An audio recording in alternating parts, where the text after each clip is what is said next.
In 1971 war, if Russia would not have helped us by sending nuclear submarines and using veto at all the crucial moments, then according to you, what would have happened to India? Is there a chance that our whole geography would have been different if they hadn't helped? Is this the main reason why Indians today have a soft spot for Russia? What would have been the worst scenario for India if Russia had not helped? Okay, so what happened in 1971? In 1971, there was this ongoing genocide in East Pakistan, present day Bangladesh.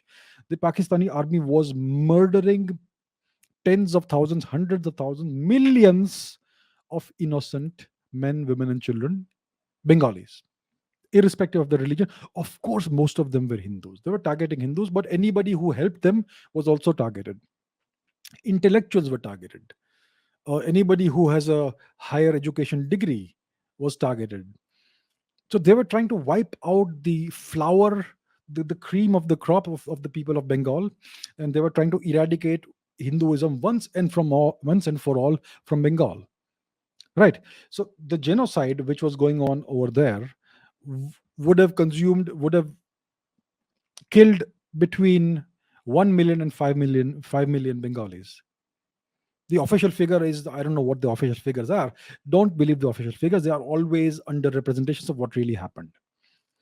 So there was this genocide going on, and millions of Bengalis were running for their lives. And where would they go? They had nowhere to go except cross over into India.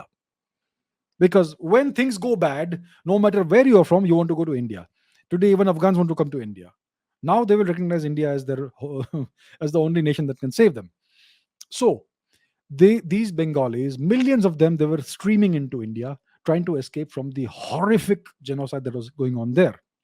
So eventually, this became an enormous burden for India. They were coming into Assam, they were coming into Bengal, and so on and so forth. How could India feed so many people and sustain such an enormous influx of refugees when India at that time was still an incredibly poor country? And then what happened is that the Pakistanis, from East Pakistan, they started launching bombing raids into India with fighter planes. So that was the straw that broke the camel's back. And then India decided to launch a retaliatory military operation into East Pakistan and to defeat the West Pakistan army and liberate the country from the force that was conducting genocide. So India retaliated once the Pakistani military action began.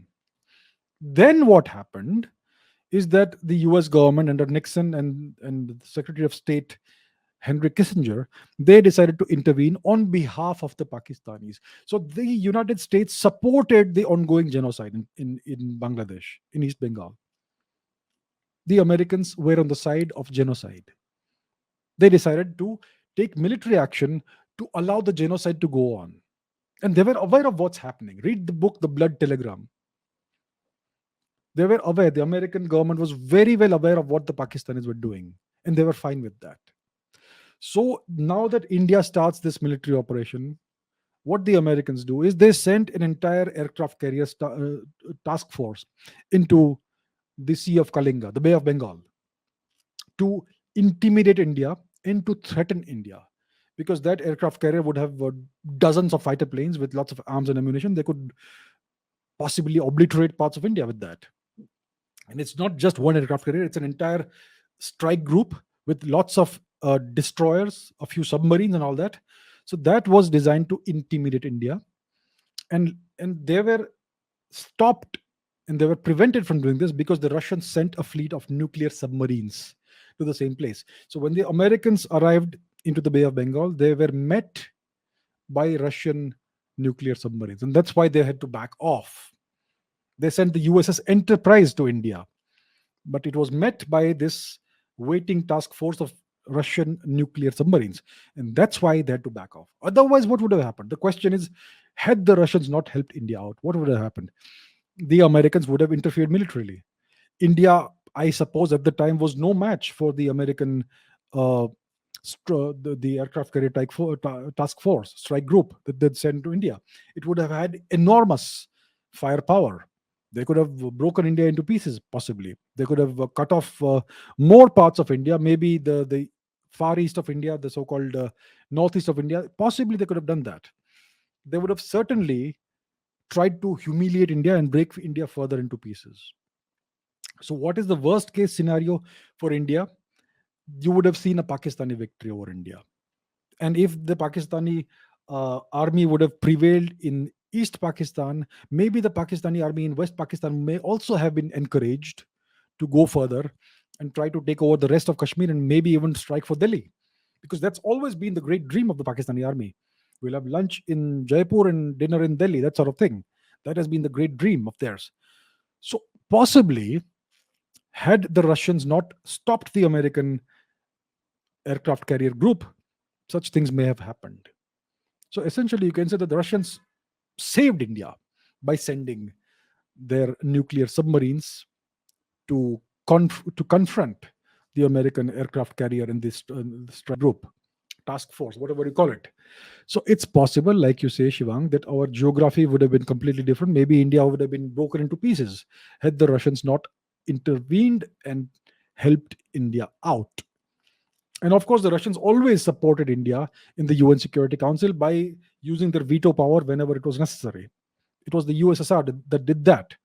So, as you know, as you can see, there is this long history that India has with the USSR or Russia, where they have helped India out on multiple occasions on a continuing, recurring basis. It's not a one off thing. Now, of course, they were doing it to further their own national interest. That's how it works in geopolitics. There is no free lunch. So they were helping India because it was beneficial for them. Fine. That is okay. That's how it works. But they helped India. So that is the reason why many Indians apparently have a soft spot for Russia. That is certainly, especially in the older generations, the people who were born in the 60s and 70s, or all that, maybe some of them have a soft spot for Russia because they've seen the Russians help India when all the odds were stacked against India.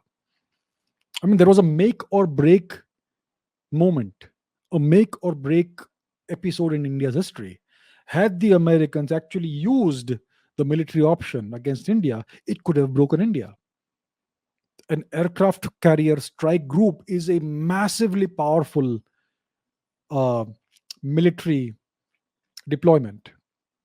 It has more power than most countries have, right? And in the 1970s, aircraft carriers were almost invulnerable. Cruise missiles did not exist at the time. Today, India can take out any aircraft carrier strike group using the BrahMos missiles. You fire if you know what is the mathematical threshold of defense, then you can fire just one more missile and you're going to breach the defenses. It's just a mathematical certainty that you can obliterate an entire aircraft carrier strike group using cruise missiles. But that technology did not exist in the 1970s, and India was very poor at the time. So that was a make or break moment for India, and Russia intervened when India needed it. So, had that not happened, India could have been destroyed, broken into pieces, and maybe some parts of India would have been under Pakistani rule today. So, that's what the Americans intended for India. And they were foiled by Russia.